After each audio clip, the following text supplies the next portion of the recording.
Welcome back. Welcome back. Welcome back. Welcome back.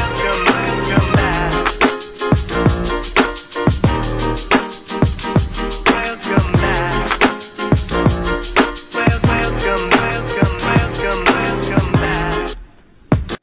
Welcome to Tea with Honey. It's your girl HoneyDaVinci, and I'm back with another video. So today I'll be covering Love and Hip Hop Atlanta Season 10 season finale. So this episode was a pretty entertaining episode. I'm glad this episode focused mostly on the main characters, the people that we are invested in. You know what I'm saying? And so right away, it was some mess with this episode. Okay, the kids, the Frost residents is in shambles. So Rashida is having her grand opening for Press 2.0. And so, they're celebrating, they're having a good time, all of these things. And then, boom, Kai's girlfriend just starts drama for no reason. Or at least that's what it looked like, because you never know with editing. But she just started flipping off the sister and them. And I'm looking like, you just gonna flip off the sister? Like, listen, I may not be perfect in any area of my relationship, but listen, I'm not gonna disrespect my man's family. That is just like something that you just don't do, especially if they're not disrespecting you. I was totally blown away by that. And then, as this is happening, Kai immediately takes his girlfriend's side. That was very, very tasteless. Like, how whipped are you? Like, what type of relationship examples are your parents setting for you, first of all? Because we know Kirk and Rashida are not relationship goals. We know that much. But like, this what y'all doing? You gonna let your girlfriend come to your mother's grand opening and ruin it by disrespecting your sister, and you're just gonna go to bat for her. I was blown away by that. I was absolutely blown away by that. Absolutely blown away. She's a disgrace to humanity, and she's a disgrace to women who are actually beautiful and classy, and she just doesn't have the vernacular that she thinks she possesses. Somebody lied to her several times. How dare you? And then, right, the other brother, he steps in like, listen, yeah, we know sis be bugging, but you gotta check your girlfriend. And you can't be yelling at your sister. You bugging right now. And when he was saying that, I was just like, yes, let him know. Let him know. Because it's the truth. You just going to immediately take your girlfriend's side. Your girlfriend is I wrote this down. I said Kai's girlfriend is a bird. Kai's girlfriend is a bird. That's what she is. Like, I could never even see myself going to my man's mother's grand opening and starting an altercation with anyone. The only way I would start an altercation is if I had literally had no choice but to defend myself. Outside of that, there's no way in hell. There's just absolutely no way in hell. I was blown away by that. So ultimately, later on in the episode, we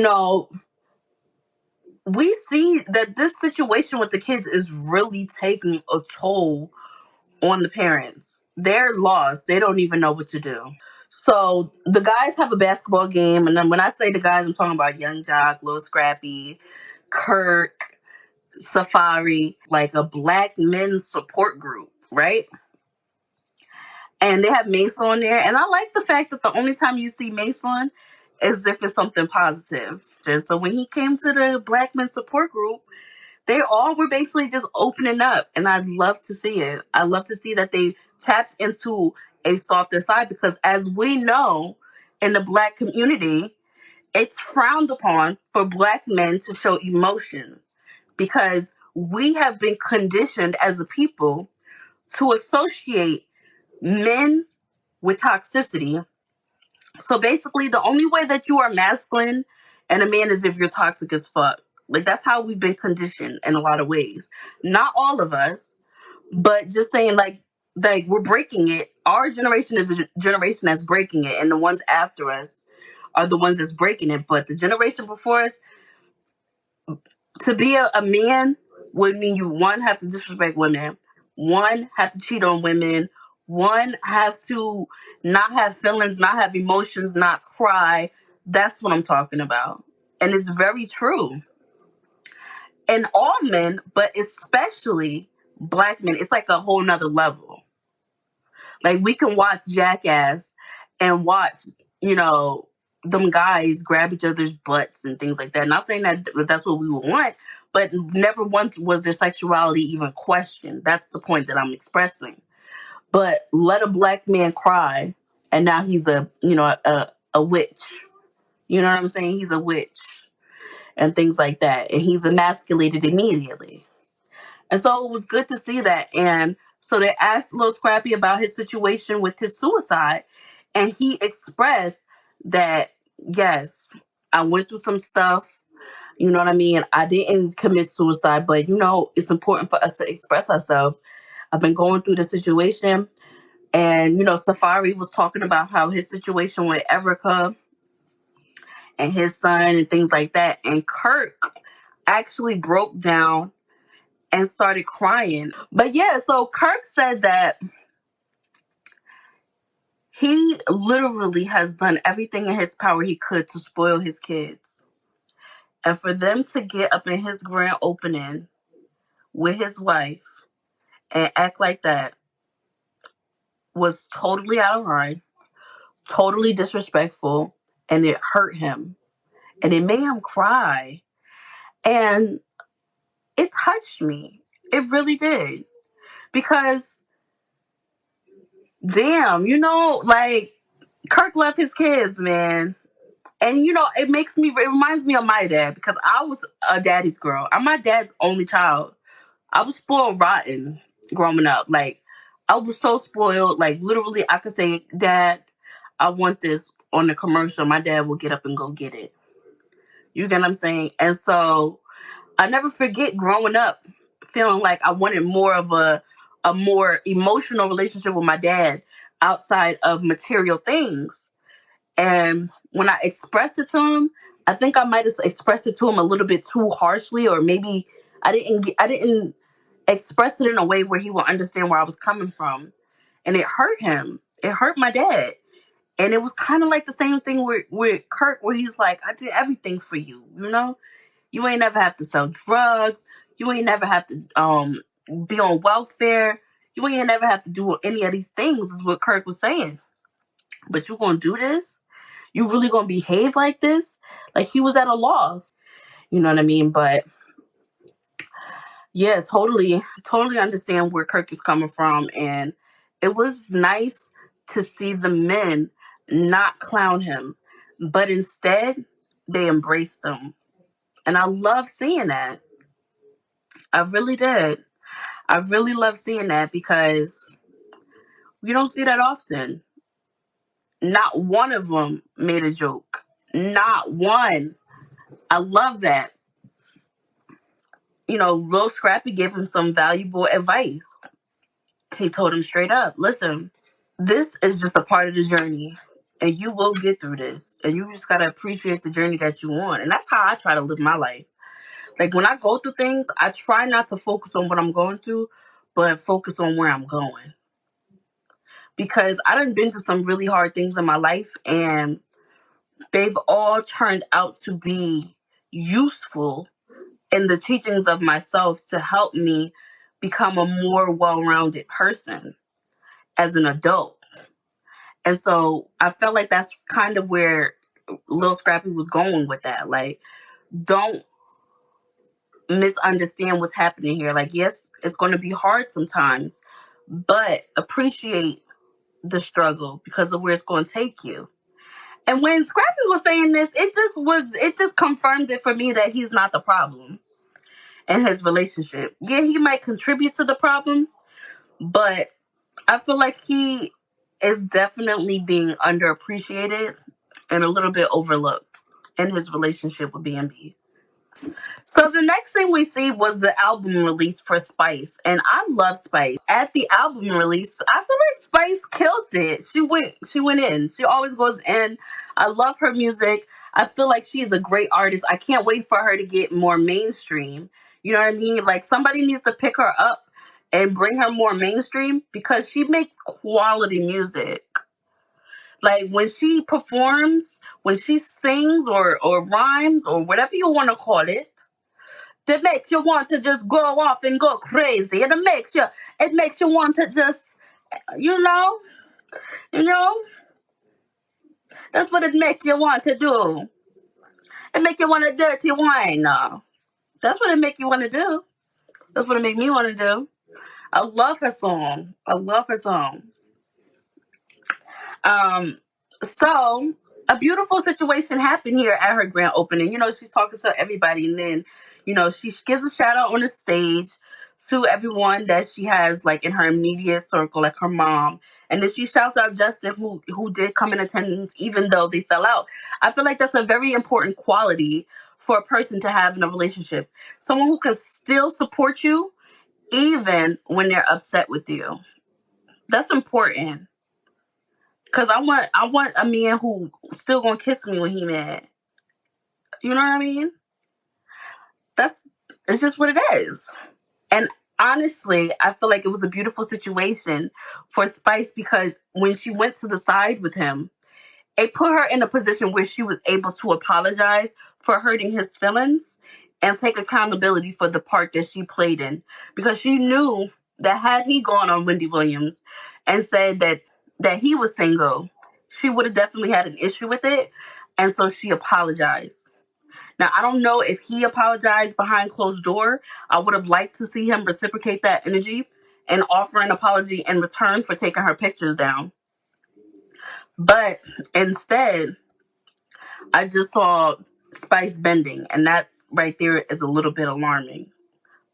You know what I mean? Because a lot of times in situations like that should be a finesse, you know? Like, a guy will weasel his way out of a situation by making you feel bad for your reaction to their disrespect. And so hopefully that's not what that was. Hopefully there's nothing else to worry about with the situation with Justin and Spice. We're going to be optimistic. We're going to hope for the best. And if anything is going on, we're going to talk about it next season, okay? So the next thing we saw was Lil Scrappy's investigation. Oh my gosh. Oh my gosh. So now y'all know I love me some Lil Scrappy. Like, Lil Scrappy is the end all be all for me. Okay? I love me some Lil Scrappy. I don't know what he just, I don't know. He just like, I love a lovable guy, you know? This is uniquely himself and, you know, a ride or die for his shorty. Like, I love that. I love that about him, you know? And I love that he likes to try to stay out the drama, you know? And he ain't out here just doing B&B dirty. Like, I love all of those qualities about Lil Scrappy. And on top of that, I love his build, his face, his lips, his... But yeah, so we all know this whole situation with Mama D has gotten out of hand. We got Scrappy over here questioning B&B. B&B over here questioning Mama D. Mama D over here throwing Sierra under the bus to try to clear her name and lying and doing all types of foolishness, right? And so Scrappy's had enough. He brought everybody. He even invited Yandy and Medici, and they ain't even had shit to do with it. And so he brought everybody there. He's walking around the table. He got the light in. He got a fake dog doing, some New Jack City style. And he's interrogating them. And come to find out, like we all knew, it all boiled down to Mama D being on some bullshit. Because Bambi, she caught on. So she like, some things were said about me getting a divorce and trying to take him for all his money. And Sierra said, and who said anything about taking all of his money? And Mama D said, you, bitch, not you. No. Do you want Fufi for his money? No.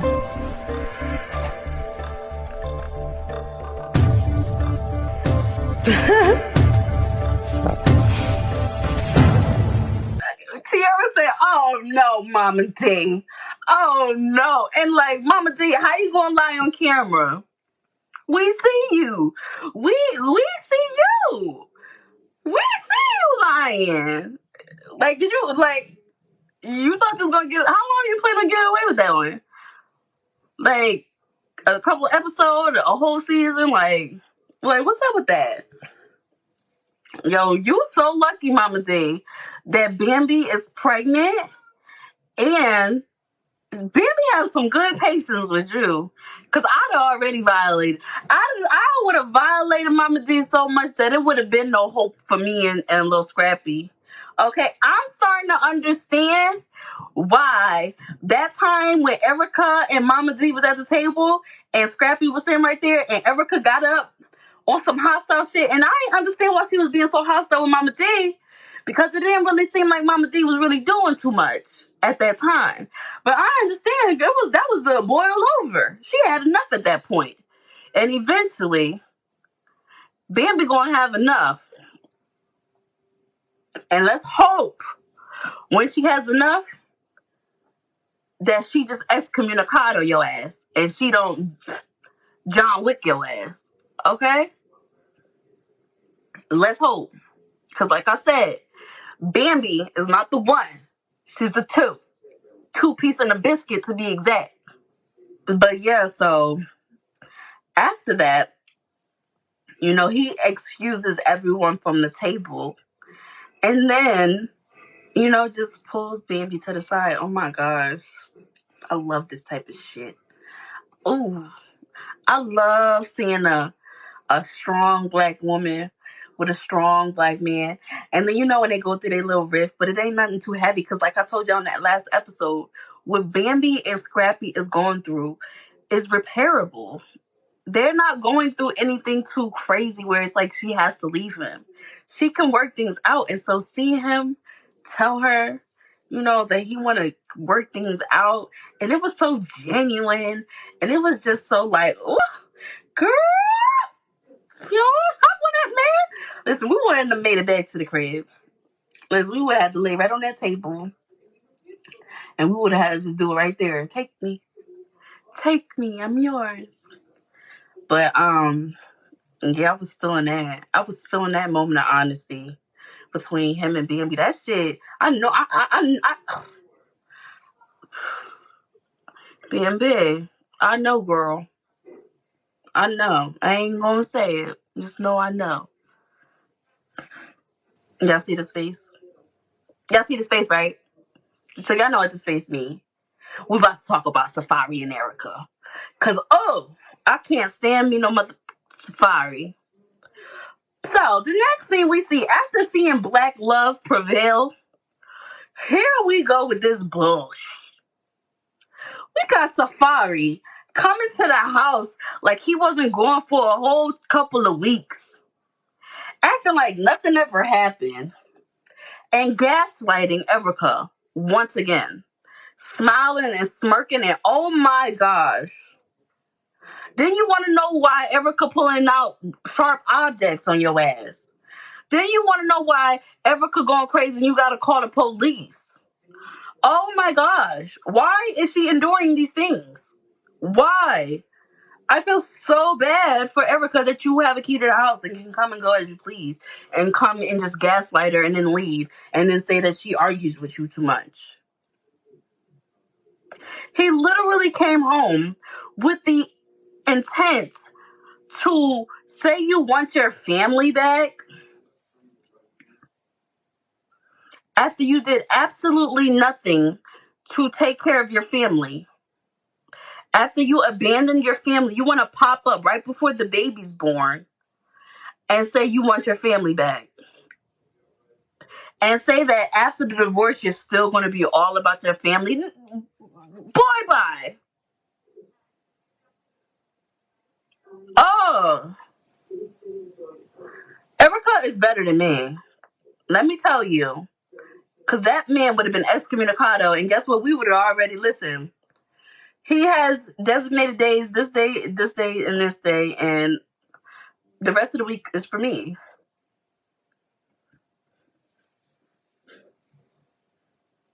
That's exactly what it would have been. All that gaslighting me is nothing even to talk about. We could talk. Your lawyer can talk to me. Your mother can talk to me because she seems to be the only one that has sense. Don't come talking to me about nothing. I'll talk directly to your mother. Your mother can relay the message to you. But yeah, no, absolutely not. Gaslighting like no other. Smirking when you know you hurt that woman, and then had the audacity to say, sometimes when she just looked at me, she just looked so angry, and it's like, damn. Are you serious? That's so hurtful. That is so hurtful.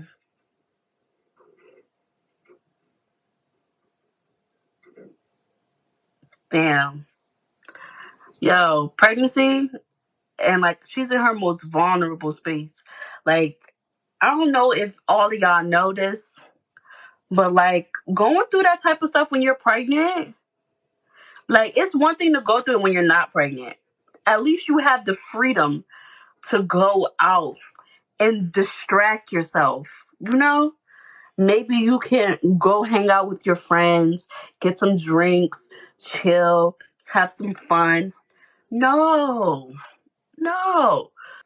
When you're pregnant, you are forced to sit there and deal with your emotions that are already on 10 because of your hormones. And that's the type of shit that Erica's going through. And wow, that was so hurtful to even witness. So hurtful. I can't stand Safari. That's just a fact. So the last official scene we see is Kirk and Rashida have a sit down with each of their kids individually to figure out what happened at the grand opening. And so, each kid is giving their side of the story. Every kid is saying, like, yeah, this is what happened, this is what happened, this is what happened. We're blaming this on this person. We're blaming this on Kai's girlfriend. We're blaming this on my sister. We're doing all this. And ultimately, Kirk and Rashida decide that it would be best to just fire all of them. And none of them even gave a shit. Like, their kids don't respect them. I mean, it's cool that they weren't upset, but it's like, where's the apology after that? Where's the, listen, I accept your decision. I apologize for even putting you in a position to even have to do that. Like, it was none of that. It was none of that. It was very, very, very inconsiderate. And actually, like, they were probably okay with it because, like, all right, it's not like you want to kick us out. We're going to just come live in the house and not pay no bills and do whatever we want. You know? And that's the vibe I got from it. I don't know if they all live there or not. I don't know if they got their own places or not or what. But they all was, like, excited to not have to work or whatever. But that's my take on this whole Love and Hip Hop Atlanta Season 10 season finale. But yeah, tell me what you guys think. What do you think about the situation between Safari and Erica? What do you think about Bambi and Scrappy making up? What do you think? Like, tell me. I want to know. Definitely like, definitely subscribe, and I'll catch you guys in the next video. I love you guys. Bye.